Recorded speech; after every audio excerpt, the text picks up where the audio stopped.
Good afternoon. It's Saturday, July 20th, 2019, and this is the next edition of the Torture Rehabilitation Project.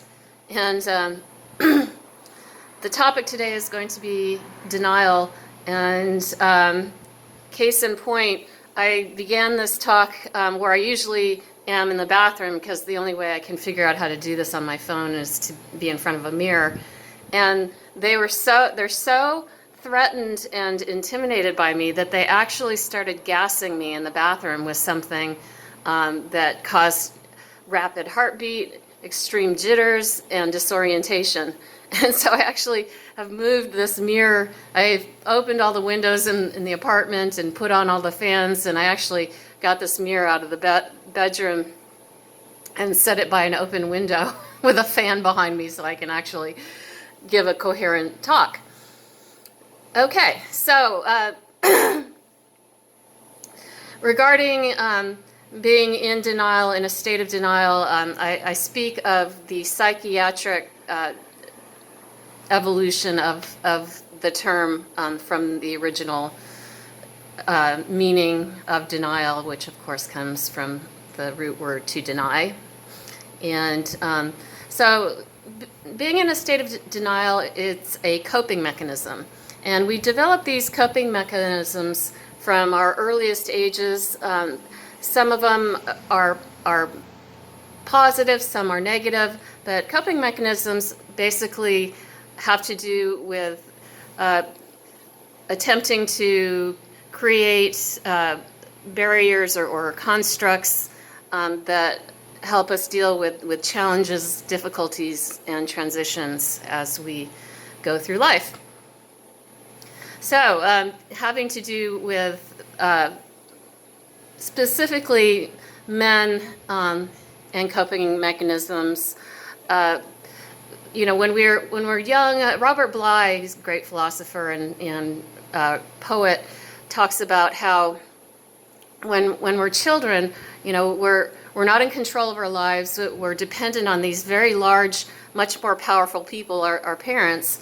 And sometimes they can be threatening or intimidating, and so we develop these strategies and deceptions just out of survival instinct. And so he says not to blame yourself for having these mechanisms. It's just at some point, once you come of age, become an adult, these coping mechanisms that might have helped you to survive as a child are actually holding you back as an adult. And one of the most difficult stages to get out of is a state of denial, which is denying the reality of a situation and keeping you in sort of this false comfort zone where you're really stymieing yourself. You're constricting yourself, and you're keeping yourself in this static state. And life is all about flexibility and adjustment, and so it's important to get out of a state of denial. It is also very damaging to be in denial when you're trying to have relationships with people, because you're never really showing your true, honest self, because you're not even willing to reveal that in your own heart and mind, which kind of gets back to what I was talking about yesterday about vulnerability. Okay, so, and I have to say, seeking out male mentors is so crucial for men. And two of my favorite are, who I mentioned, Robert Bly, and also I posted a great article on Joseph Campbell, who was fascinated with mythologies and cultures all over the world, and wrote extensively and did wonderful documentaries having to do that. And both these men spend a lot of time talking about initiation rites and how that's handled in history, human history, and in cultures all over the world. And with women, because of our biology, we have our own sort of innate initiation, which is menstruation. And so it's like a really clear physiological demarcation from when we go from girlhood to womanhood. With men, it's a lot harder, and so if you go and look into what these two men are talking about, they're very easily accessible online in their documentaries. It has a lot to do with focusing on cultures of male initiation, and it is the men that are responsible for initiating the boys, and they take them into this ritual space, and that's really important.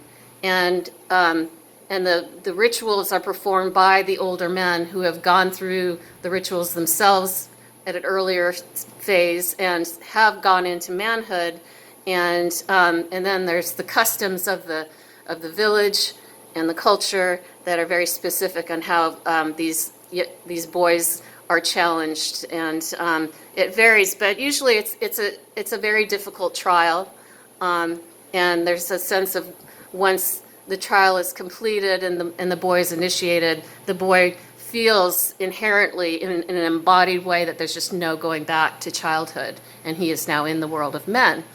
And sadly, in our culture, that has fallen away, and both these men, these scholars talk about it having a lot to do with the rise of the technological society, which took the men out of the fields, out of the workshops, where most men were, where their families would be present, and the boys would be interacting with the men all the time, learning the trade, whether it was carpentry or farming or whatever.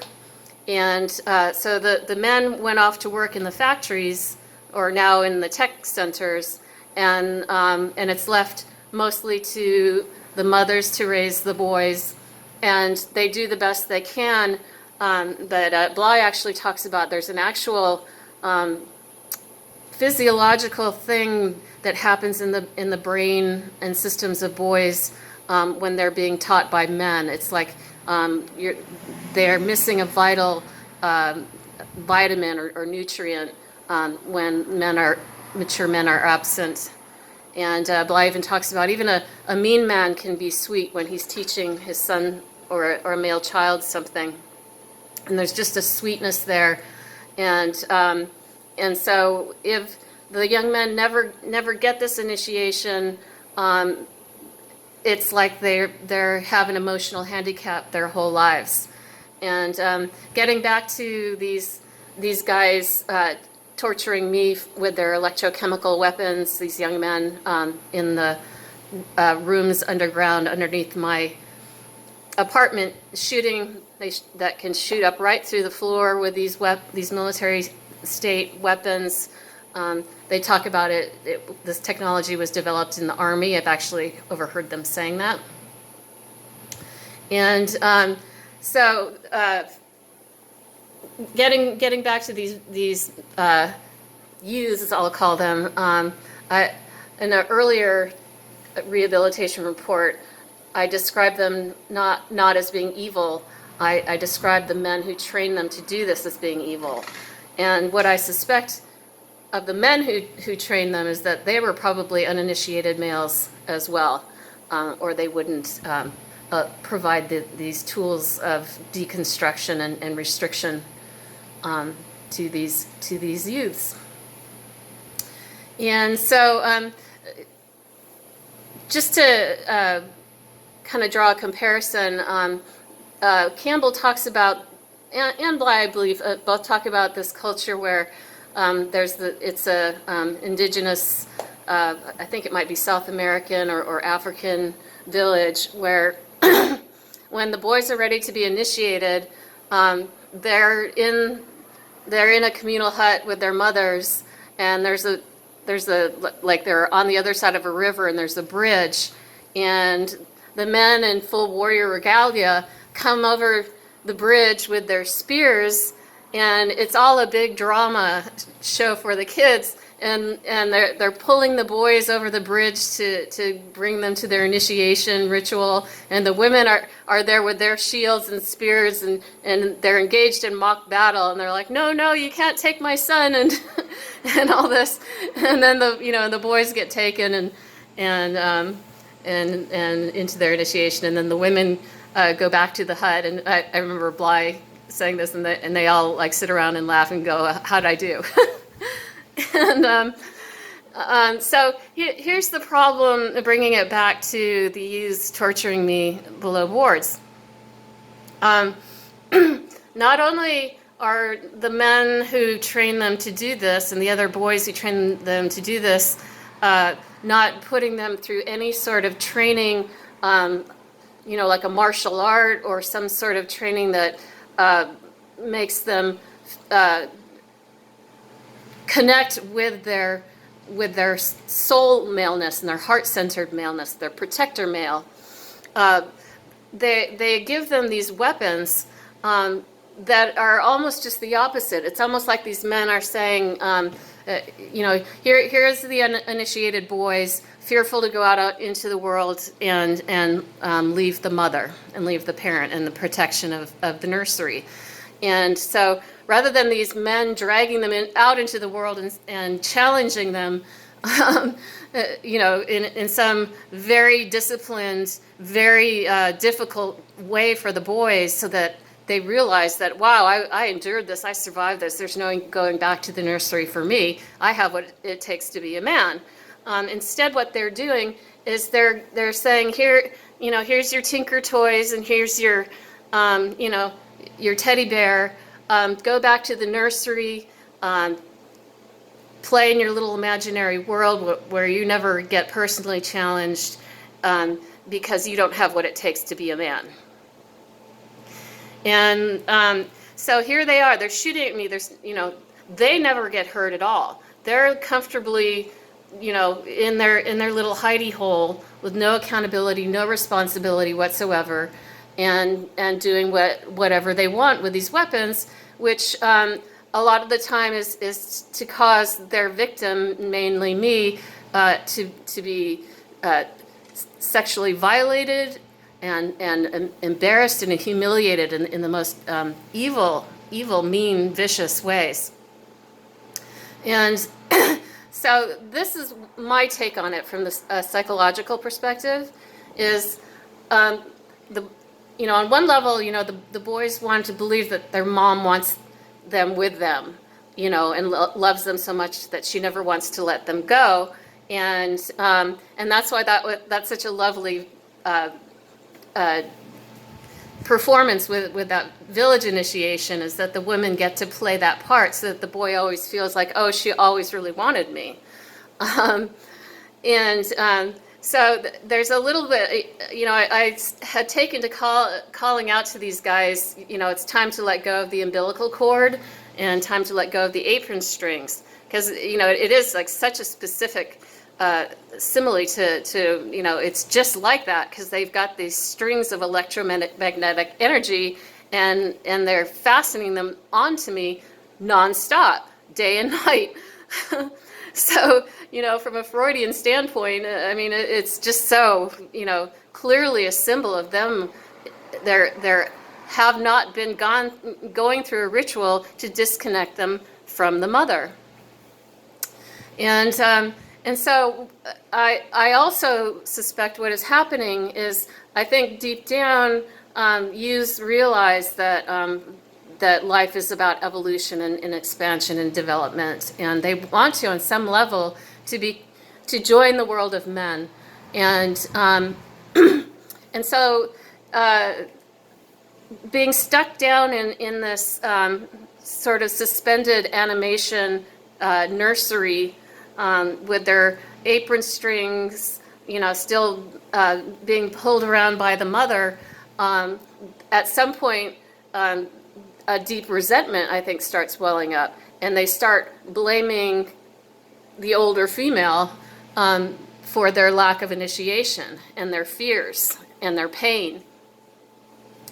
And it's not their fault. There needs to be mature men to go in there, jerk those weapons out of their hands and say, time to grow up. I'm going to take you on a survival ritual up in the mountains, and we're going to go and learn how to be like men up there. And we're not going to have a whole bunch of mechanical toys. We're going to have, knives and bows and arrows, and we're going to try to survive And when you come back from that, you'll think what an infantile, childish little creep I was to have been doing what I'm doing. That would be the ideal scenario in my mind for their sake, for the sake of these boys. And it's obviously it's just not going to happen. There's a huge vacuum of leadership and mature men willing to take that step for the young men in our society right now. And so my next hope would be that, and I hear my allies, their peers below boards, trying to encourage them to do this, to try to move on, and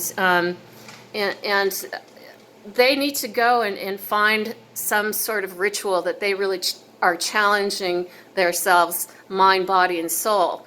They need to be studying under male masters, whether it's a sport or, I recommended martial arts. It is great because that really, really pushes your body and your mind and your heart, or maybe some sort of difficult outdoor exploration. I'm not into hunting wild animals, but if that's your culture, you need to test yourself in a very challenging way, and hopefully in a ritual space where there's a mature male mentor who has himself gone through an initiation and knows how to be loving and caring towards young men, not some sadistic authoritarian type person, like the bad sensei in Karate Kid. that's a great, go watch the Karate Kid. and you can see, Mr. Miyagi was the good male mentor. Acting like a male mother is another term that Robert Bly uses, having all the, fierce warrior, but having all these really sweet, warm, loving interactions with the youth he's training. And then there's the sensei in the other dojo who's very cruel and sadistic, and he's teaching his young men to, in their karate training, to be vicious monsters and bullies. And so anyway, I guess I'll wrap it up for now in this way. And I hope I'm opening some doors, and I hope that it wasn't too scary and intimidating what I had to say to the youths below boards. And I hope they see that I mean well. All right, everybody, go out and conquer.